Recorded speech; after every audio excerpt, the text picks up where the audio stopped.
भारत माता की, भारत माता की। સૌથી પહેલા તો નગરમાં સભા હોય અને આટલી મોટી સંખ્યામાં માતાઓ બહેનો હોય એ જ મોટી ઘટના છે। અને એમાંય આ બધી માતાઓ બહેનો ઉભા થઈને ઓવારણા લીધા, આપે મને આશીર્વાદ આપ્યા। હું સૌ માતા બહેનોનું માથું નમાવીને આભાર માનું છું।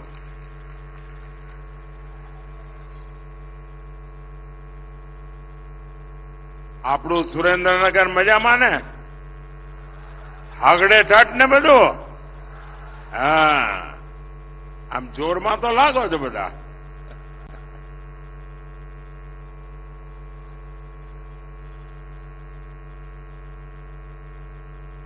સાથે સાથે કરીને મને તો દિલ્હી મોકલી દીધો।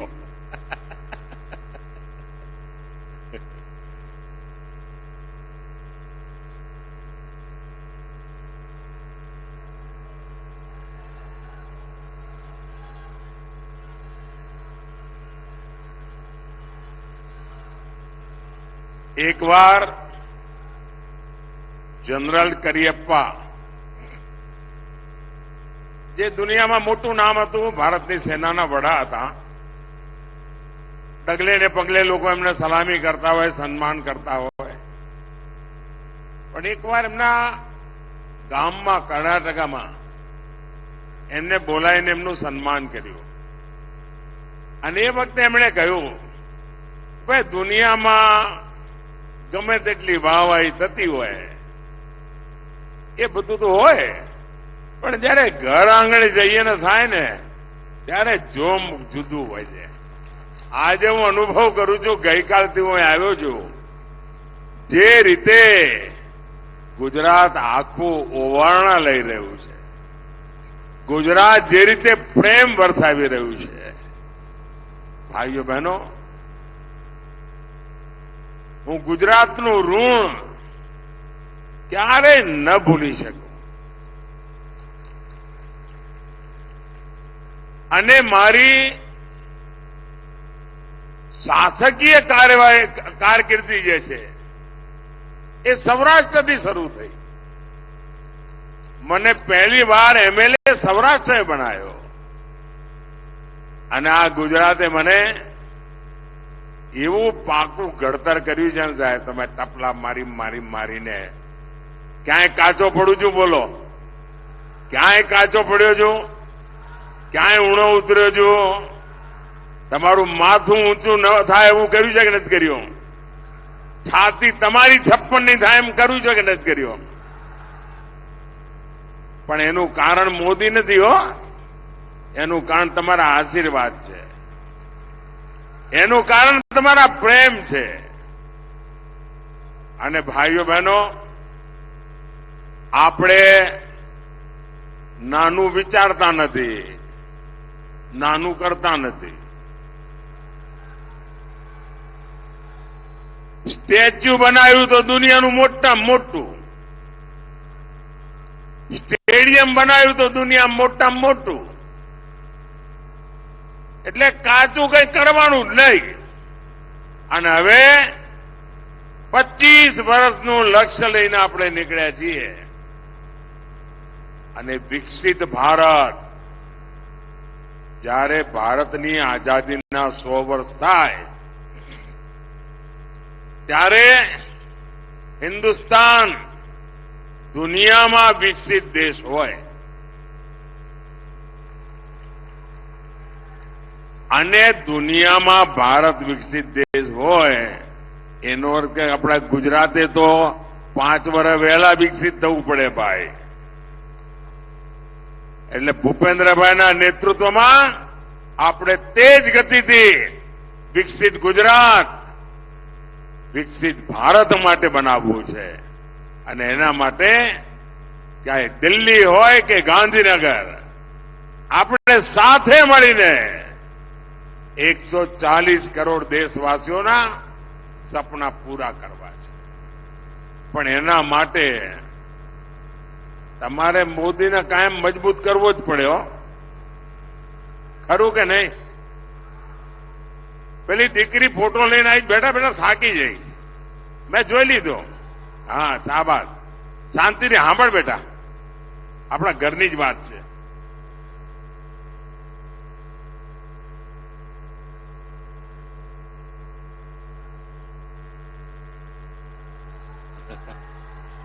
જોઈ લીધો બેટા, ફોટો જોઈ લીધો. થેન્ક યુ, સરસ બનાવ્યો છે બેટા. વિકસિત ભારત બનાવવું હોય, વિકસિત ગુજરાત બનાવવું હોય અને તમારો ઘરનો દીકરો દિલ્હીમાં બેઠો હોય તો એને મજબૂત કરવાની જવાબદારી ઘરવાળાઓની ખરી કે નહીં ભાઈ? તમે મારા બધા પરિવારજનોની ખરી કે નહીં? હવે 26 તમે આપો એ તો બરાબર છે ભાઈ. તમે 14 આપી ને 19 આપી, પણ આ વખતે તો મારે કંઈક વધારે જોઈએ છે. આપશો? જરા હાથ ઉપર કરીને કો આપશો. પણ એના માટે મહેનત કરવી પડે હો. આ 7મી તારીખ સુધી પગવાળીને બેસવાનું જ નથી. અને મારે તમારી પાસેથી 2 ચીજ જોઈએ. આપશો? હજુ મેં કહ્યું નથી ને તમે તો આ પાડી દીધી. ભારે વિશ્વાસ છો તમારો મારા ઉપર. એક, મતદાનના જેટલા પણ રેકોર્ડ હોય તમારા ગામમાં, તમારા બૂથમાં, એ બધા રેકોર્ડ તૂટવા જોઈએ અને એના કરતા વધારે મતદાન થવું જોઈએ. કરશો? પણ એનો એક રસ્તો બતાવું. કરવું હોય તો કેવી રીતે કરાય? 10 વાગે પહેલા દરેક બૂથમાં 25 લોકો અથવા 30 મતદારો થાળી વગાડતા ગીત ગાતા જેમ પ્રભાતિયા ગાય ને એવી રીતે મતદાન મથકે જાય. આખા બૂથમાં લોકશાહીનો ઉત્સવ ઉજવાય અને 10 વાગ્યા સુધીમાં આવા 30 સરઘસ નીકળે.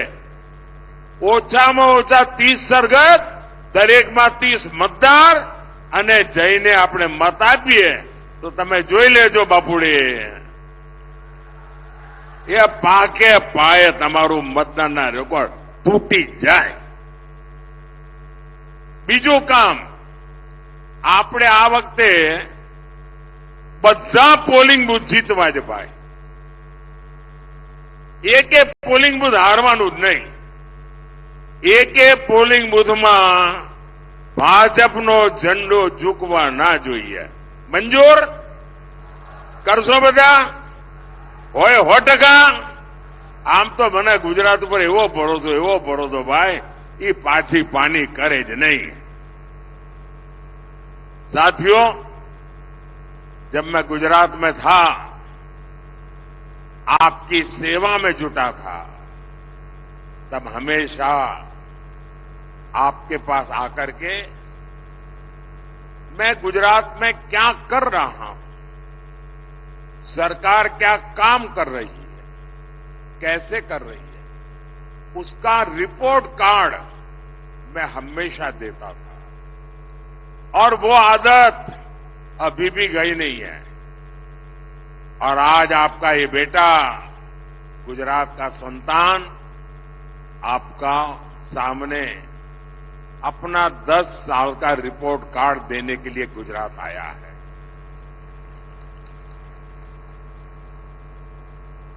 स्कूल में कितने ही नंबर क्यों ना आते हो, 100 में से 99 आए हो, लेकिन जब तक वो बच्चा घर में आपको अपने मां बाप को अपना रिपोर्ट कार्ड नहीं दिखाता ना, उसको आनंद नहीं आता है.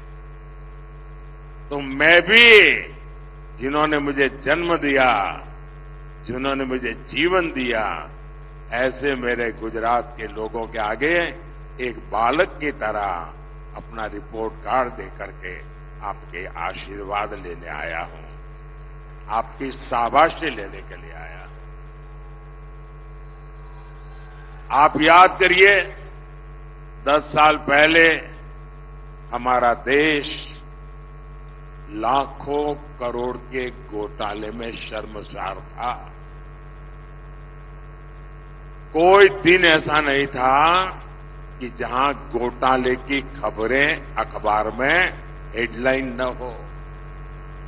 कभी 2G घोटाला, अभी 5G का जमाना है ना, कोई घोटाला सुना है? 2G का घोटाला, कोयले का घोटाला, कभी डिफेंस में घोटाला, कभी CAG में घोटाला, कभी कॉमनवेल्थ में घोटाला, कभी हेलीकॉप्टर में घोटाला, कभी पनडुब्बी में घोटाला, सबमरीन में घोटाला। कांग्रेस ने जल, थल, नभ, धरती से लेकर समंदर से लेकर के आसमान तक हजारों लाखों करोड़ रुपयों के घोटाले घोटाले घोटाले करके रखे थे।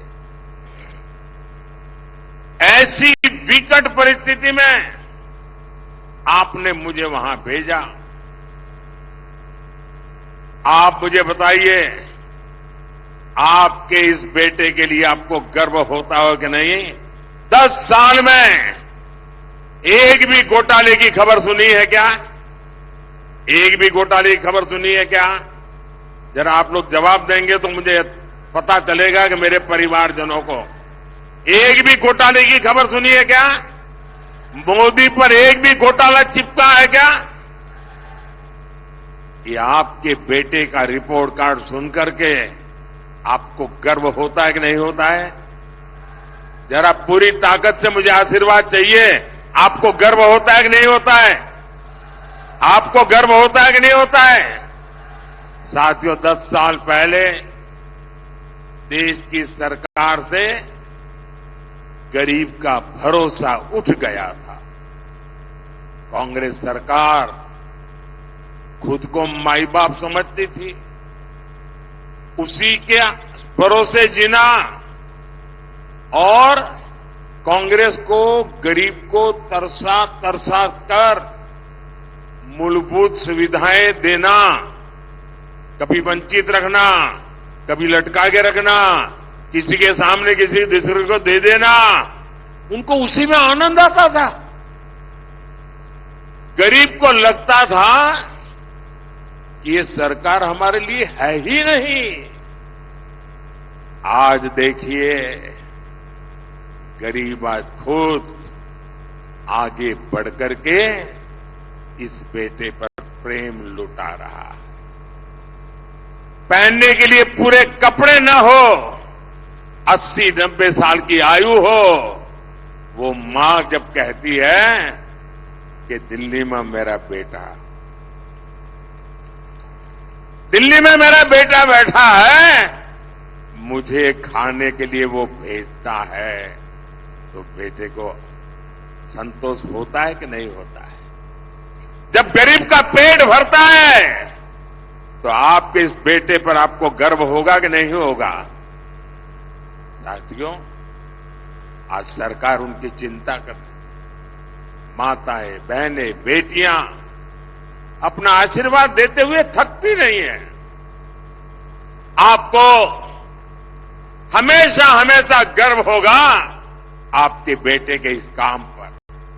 साथियों, 10 साल पहले पूरी दुनिया भारत को बोझ समझती थी, कहती थी भारत खुद भी डूबेगा और हमें भी ले डूबेगा। कोई कहता था ये तो कंगाल देश है, ये तो कमजोर देश है, और पड़ोसी आए दिन बम धमाके करते थे, निर्दोष लोगों को मौत के घाट उतारते थे। दुनिया की बड़ी बड़ी कंपनियां भारत में आने का नाम तक नहीं लेती थी। और आज क्या स्थिति है? आज दुनिया में भारत का डंका बज रहा है कि नहीं बज रहा है? मैं आपसे बात करना चाहता हूं भाई। मैं जानता हूं मैं हिंदी बोल रहा हूं, मुझे गुजराती बोलना चाहिए, लेकिन ये टीवी वाले चाहते हैं कि कुछ हमारी रोजी रोटी का भी ख्याल रखो। आप मुझे बताइए साथियों, आज दुनिया में हिंदुस्तान का डंका बज रहा है कि नहीं बज रहा है? हिंदुस्तान का डंका बज रहा है कि नहीं बज रहा है?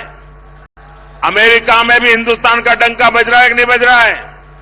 यूरोप में हिंदुस्तान का डंका बज रहा है कि नहीं बज रहा है? ऑस्ट्रेलिया में भी हिंदुस्तान का डंका बज रहा है कि नहीं बज रहा है? जापान में भी हिंदुस्तान का डंका बज रहा है कि नहीं बज रहा है? किसके कारण? किसके कारण? किसके कारण? किसके कारण? किसके कारण? ये मोदी के कारण नहीं है, ये आपके एक वोट के कारण है। ये आपके वोट की ताकत है कि आज मोदी वहां बैठा है और दुनिया में हिंदुस्तान का डंका बज रहा है।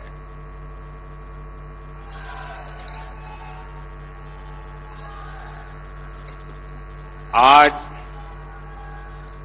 बड़ी बड़ी कंपनियां भारत में आने के लिए उनके बीच में होड़ मची हुई है, स्पर्धा चल रही है।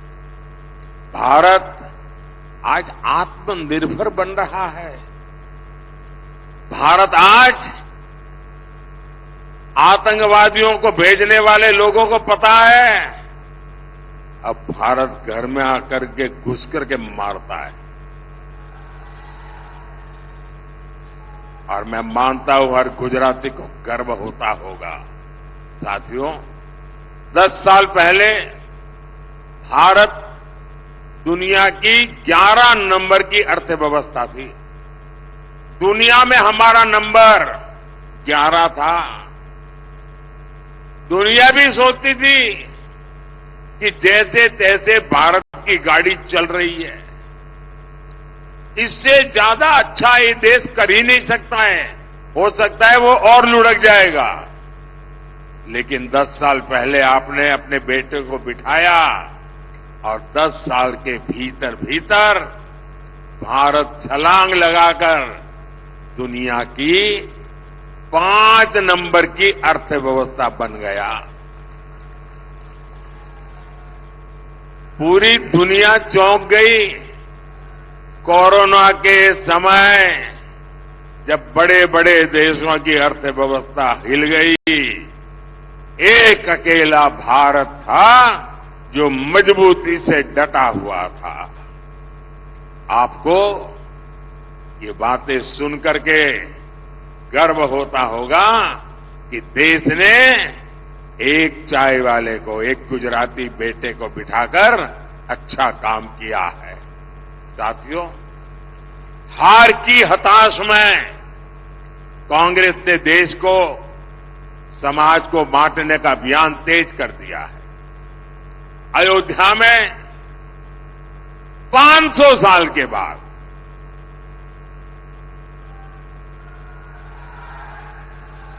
500 साल के बाद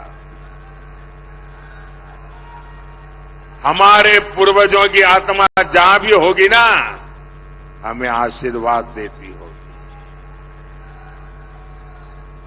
आप मुझे बताइए, देश आजाद होने के दूसरे दिन राम मंदिर का काम होना चाहिए था कि नहीं होना चाहिए था? ये कांग्रेस वालों ने वोट बैंक के खातर लटकाए रखा, रोड़े अटकाए, उसके खिलाफ खेल खेले। अयोध्या में 500 साल के इंतजार के बाद भव्य राम मंदिर बना। आपको अपने बेटे पर अब भरोसा है ना? भरोसा है ना? जो कहेगा वो करता है ना? 500 साल का इंतजार खत्म हो गया साथियों। लेकिन कमाल देखिए,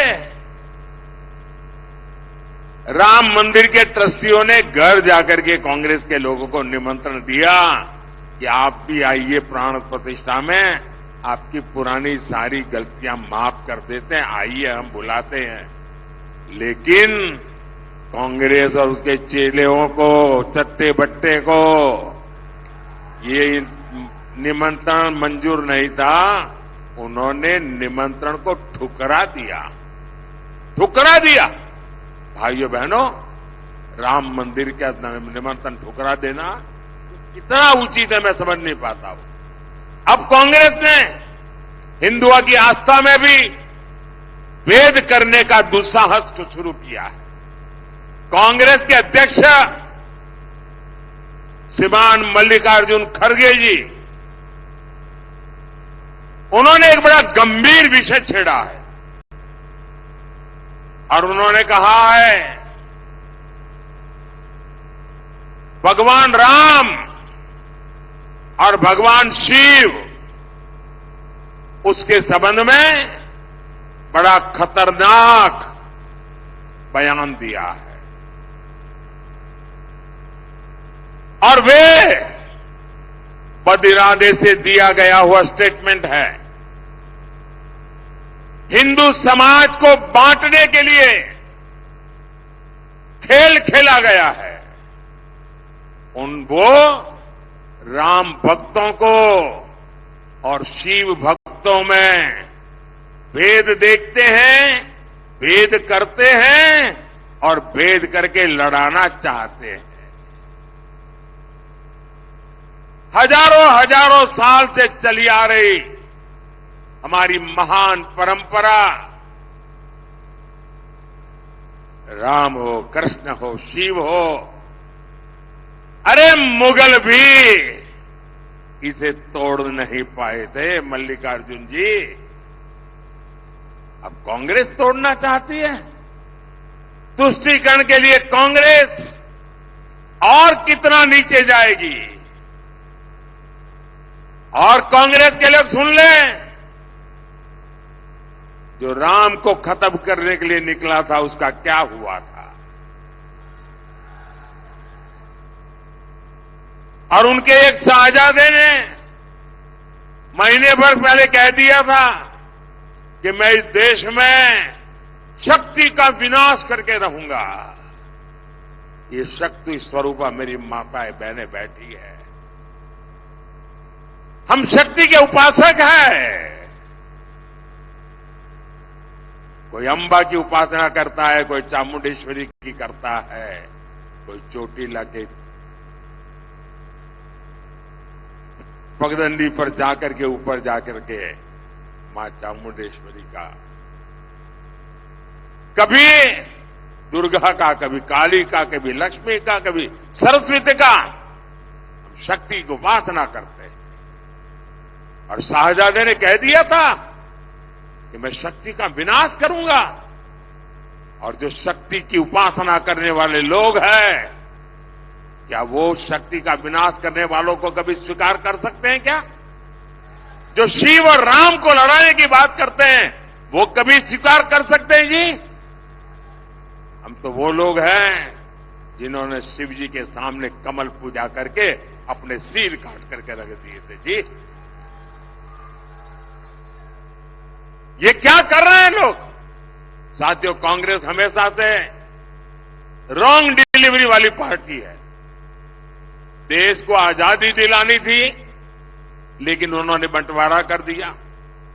देश का विकास करना था, लेकिन जो था वो भी लूट लिया। गरीबों का पैसा गरीबों को जाना था, लेकिन कांग्रेस की तिजोरी में पहुंचा। अब एससी, एसटी, ओबीसी के हक का आरक्षण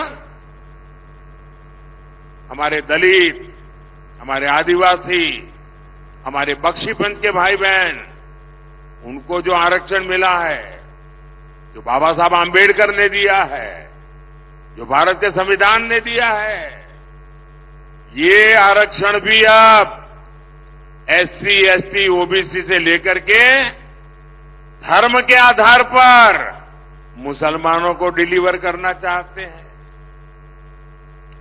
पिछले 3 दशक से कांग्रेस लगातार ऐसी कोशिश कर रही है। कांग्रेस ने कर्नाटका में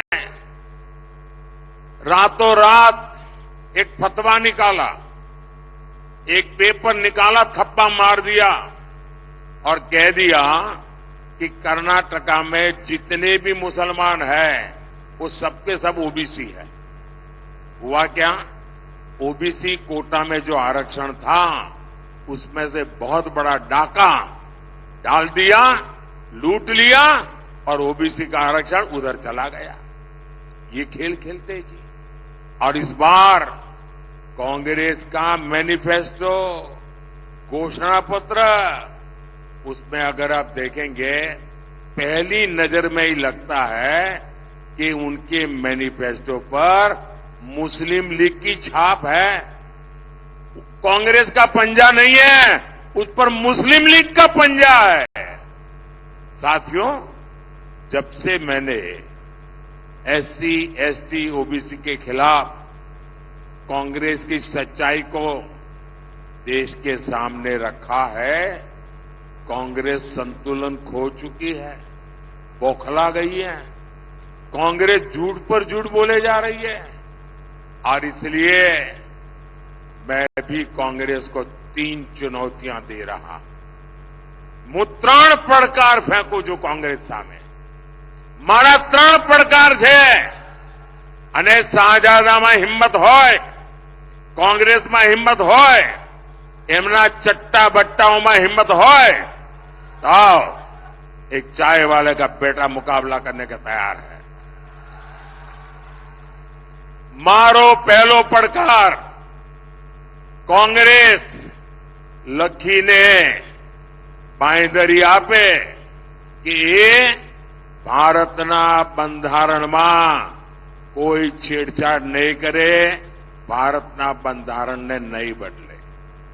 कांग्रेस લખીને આપે, બાંયધરી આપે કે બાબા સાહેબ આંબેડકરે જે આરક્ષણ આપેલ છે એને ધર્મના આધાર પર દલિતો, આદિવાસીઓ પાસેથી લૂંટીને, બક્ષીપંચ પાસેથી લૂંટીને મુસલમાનોને આરક્ષણ નહીં આપે।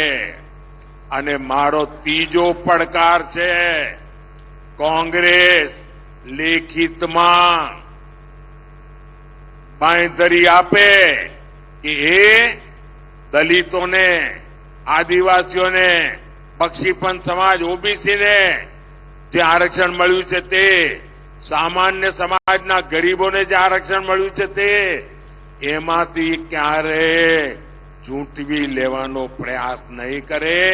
અને એમને મારી પડકાર છે કે લખીને આપે કે એમના ત્યાં, આ મારો ત્રીજો પડકાર છે, કે જે એમના રાજ્યો છે, એમના ચટ્ટાબટ્ટાઓના રાજ્યોમાં બેઠા છે, જ્યાં એમની સરકારો છે, એ લોકો પણ ઓબીસીનો કોટા ઓછો કરીને મુસલમાનોને નહીં ધરી દે, ધર્મના આધાર પર ટુકડા નહીં કરે અને દલિતો, આદિવાસીઓના આરક્ષણ પર છેડછાડ નહીં કરે।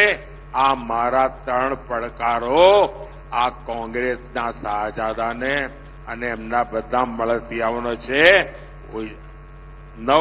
કેટલાય દાડાથી બોલી રહ્યો છું। मेरी चुनौतियों के बाद से कांग्रेस को सांप सूंघ गया है। मैंने 23 अप्रैल को पहली बार कांग्रेस को ये 3 चुनौतियां दी थी। आज इसे 9 दिन हो रहा है, आज तक कांग्रेस की तरफ से मुंह पे उनको ताला लग गया है और बात बदलने के लिए संविधान लेकर के नाच रहे हैं मंच पे बैठ करके। अब संविधान आपको नहीं बचाएगा, आपने संविधान की पीठ में छुरा भोंका है। इसका मतलब साफ है, कांग्रेस की नीयत में खोट है। भाइयों और बहनों, અને સંવિધાન માટેની મારી લાગણી, મારું સમર્પણ કેવું છે એ તો તમને સુરેન્દ્રનગરવાળાને બરાબર યાદ હશે। જ્યારે આપણા સંવિધાનને 60 વર્ષ થયા ત્યારે દેશમાં ગુજરાત એક જ રાજ્ય હતું કે જેણે ડોક્ટર બાબા સાહેબ આંબેડકર અને સંવિધાનના ગૌરવને લઈને અહીંયા સુરેન્દ્રનગરમાં હાથી ઉપર સંવિધાન મૂકીને અંબાડી પર સંવિધાન મૂકીને સરસ મજાની યાત્રા કાઢી હતી અને એ વખતે ગુજરાતનો મુખ્યમંત્રી નરેન્દ્ર મોદી પગે ચાલતો હતો અને સંવિધાન હાથીની અંબાડી પર હતું. આ સંવિધાનનું સન્માન છે અમારા માટે. તો કોંગ્રેસનું ઘોષણાપત્ર દરેક બિંદુ પર તુષ્ટિકરણ અને તુષ્ટિકરણ પર ચાલી રહ્યું છે. આ મેનિફેસ્ટો એનું મોટામાં મોટો દસ્તાવેજ છે. તમને આશ્ચર્ય થશે, એક વાત તમને હું આજે સુરેન્દ્રનગરમાં પહેલી बार कही રહ્યો છું, चौंकावनारू लागશે. इन्होंने क्या किया है अपने मैनिफेस्टो में? उन्होंने लिखित कहा है, ये मेरे पत्रकार बंधु भी चौंक जाएंगे सुन करके. उन्होंने लिखित में कहा है कि अब जो सरकारी टेंडर होंगे उस टेंडर में भी माइनॉरिटी के लिए, मुसलमानों के लिए एक कोटा फिक्स कर दिया जाएगा. अब क्या सरकारी ठेकों में भी धर्म का आधार पर आरक्षण लाया जाएगा क्या? सरकारी टेंडर देने की देश आजाद हुआ तब से अब तक एक तय प्रक्रिया होती है. जो सही बोली लगाता है, जो अच्छी क्वालिटी का ट्रैक रिकॉर्ड रखता है, अच्छी क्वालिटी का भरोसा देता है, जिसके पास उस काम करने के लिए एक्सपर्टाइज है, क्षमता है, संसाधन है, सारे पैरामीटर से निकलने के बाद उसको ठेका मिलता है. जाति और धर्म के आधार पर ठेका नहीं मिलता है. अब कांग्रेस कह रही है, अपने वोट बैंक के लिए पक्षपात करते हुए वो कहती है कि ठेका अब ऐसे नहीं मिलेगा, ठेका धर्म के आधार पर बांटा जाएगा. साथियों, भाजपा कह रही है हम आधुनिक इंफ्रास्ट्रक्चर बनाएंगे. कांग्रेस की चली तो इसके टेंडर भी धर्म के आधार पर बांटेगी. ये हाईवे, एक्सप्रेसवे जो बन रहे हैं वो भी क्या धर्म के आधार पर बनाए जाएंगे? देश की सेना के लिए हम मेड इन इंडिया अस्त्र शस्त्र बना रहे हैं. बारूद भी बना करके सरकार को बेच सकते हैं. क्या धर्म के आधार पर अब किसी धर्म के विशेष को कहेंगे कि तुम बारूद बनाओ हमारी सेना के लिए, कि योग्य व्यक्ति को देंगे? कोई भी धर्म के आधार पर नहीं, जाति के आधार पर नहीं, योग्यता के आधार पर देंगे. अब कांग्रेस की ये सनक देखिए, चुनाव जीतने के लिए, सत्ता पाने के लिए ये देश को तबाह करने पर लगे हैं. हर सेक्टर में ये देश को बांटने का ये मुस्लिम लीगी प्लान देश को मंजूर नहीं है. और कांग्रेस लिख के रखे, जब तक मोदी जिंदा है ना, मोदी जिंदा है तब तक आप देश का ऐसा बंटवारा नहीं कर पाओगे. અને આપણે ત્યાં તો કહે છે કાઠિયાવાડમાં, ખેલ ખેલાડીના અને ઘોડા સવારોના. ભાઈઓ બહેનો, સંવિધાનની બાબતમાં મારું કમિટમેન્ટ તમને ખબર છે. અને મેં અહીંયા જેમ વર્ણન કર્યું એમ 60 વર્ષ મેં મનાયા હતા ને, હવે દિલ્હીમાં છું, હવે 75 થયા છે. સાહેબ, ધૂમધામથી વર્ષગાંઠ બનાવવાનો છે. અને આ સંવિધાનને ચેડા કરવાળી જે લોકો છે, ગેંગ, એને ખુલ્લી પાડવા, ગામે ગામ, સ્કૂલે સ્કૂલે, મોહલ્લે મોહલ્લે જઈને આ ત્રીજી ચોથી જૂને પરિણામ આવ્યું નથી કે હું પાછળ પડ્યો નથી. તમે જોઈ લેજો. સંવિધાન की મર્યાદા, સંવિધાનનું સન્માન, સંવિધાન પ્રત્યે રાષ્ટ્રની અંદર જાગૃતિ, એનું એક મોટું અભિયાન ચલાવી. આ લોકોને મારે મગજ ઠેકાણે લાવવા જ પડશે. ભાઈઓ બહેનો, આજે દેશ જે રીતે પ્રગતિ કરી રહ્યો છે, મારા જે ફર્સ્ટ ટાઈમ વોટર છે એમને ખબર નહીં હોય. જયારે હું પ્રધાનમંત્રી બન્યો એ પહેલા તો એ લોકો 8 વર્ષના, 10 વર્ષના, 12 વર્ષના હશે. એ વખતે એમને કાંઈ ખબર નહીં હોય દેશની શું દશા હતી. મારે મારા ફર્સ્ટ ટાઈમના વોટરોને કહેવાનું છે કે તમે તો ગૂગલ ગુરુ વાળા વિદ્યાર્થીઓ છો, તો તમે બધા ગૂગલ ગુરુના શિષ્યો છો. જરા ગૂગલ પર જઈને 2012, 13, 14ના જરા છાપા જોઈ લેજો. એ દિવસોને યાદ કરજો. આપણે હવે દેશને ત્યાં નથી લઈ જવો. મારા પહેલા વખતના જે મતદારો છે, તમારો પહેલો વોટ દેશના નામે જ હોવો જોઈએ, દેશના ભવિષ્ય માટે હોવો જોઈએ. ભાઈઓ બહેનો, રાજકોટ હોય, ભાવનગર હોય, ખૂબ મોટી માત્રામાં ઔદ્યોગિક વિસ્તાર, એના માટે આપણે કામે લાગ્યા છીએ.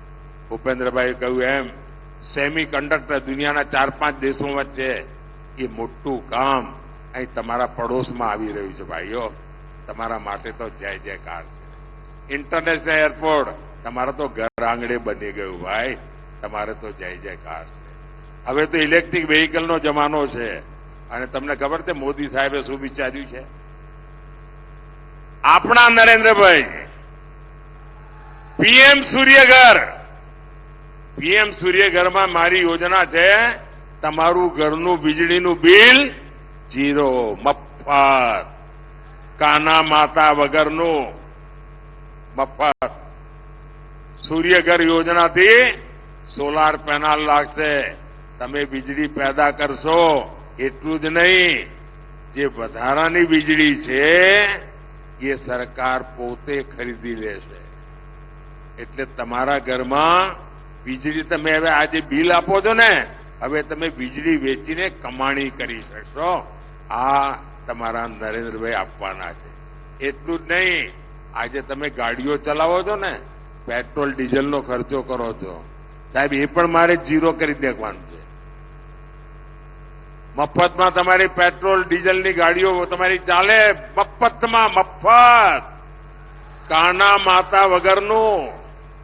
અને એનો ઉપાય કેવો? જે સોલાર એનર્જી લાગશે, ઇલેક્ટ્રિક વેહિકલ આવવાનો છે જમાનો, પેટ્રોલ વગેરે વેહિકલ જતા રહેશે. તમારા ઘરમાં જ તમે રાત્રે સ્કૂટી હોય, સ્કૂટર હોય, ગાડી હોય, રાત્રે ચાર્જ કરી દેવાની. સોલાર એનર્જી દિવસભરની પડી હોય અને બપોડી ચલાય કરો. અમદાવાદ જઈને આટો મારીને આવે, 1 રૂપિયો ખર્ચો નહીં. બોલો, લહેરમ લહેર જ છે કે નહીં? હે, 2 હાથમાં લાડવા છે કે નહીં? આ તમારો નરેન્દ્રભાઈ 5 આંગળી ઘીમાં કરાવી દે કે નહીં? અને એટલા માટે મારે બધા પોલિંગ બૂથ જીતવા છે, પાકો. અને અમારા જે ઉમેદવારો છે આ ચૂંટણીમાં, એ અમારા સુરેન્દ્રનગરના ભાઈ શ્રી ચંદુભાઈ શિહોરા, અમારા નિવડેલ કાર્યકર્તા, અમારા ડોક્ટર સાહેબ પણ મેં પરાણે ચૂંટણી લડાઈ હતી ગયે વખતે. એ તો રાજકારણનો જીવ જ નથી, પરાણે લઈ ગયો તો. પહેલા તો એકવાર વિધાનસભામાં 2 ચપ્પલ ઘસી નાખ્યા હતા, પણ અમારા ડોક્ટર સાહેબ તૈયાર જ ના થાય, માંડ કરીને લોકસભા માટે તૈયાર થયા હતા.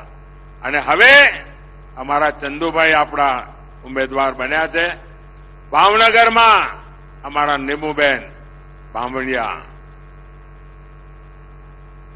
ભારે બહુમતથી આપ એમને જીતાડો, બધા બૂથમાં જીતાડો. અમારા ભારતીબેન શિયાળના કામનું પાકો પાયો પડ્યો છે અને હવે ભાવનગરમાં અમારા નીમાબેન એને આગળ વધારશે.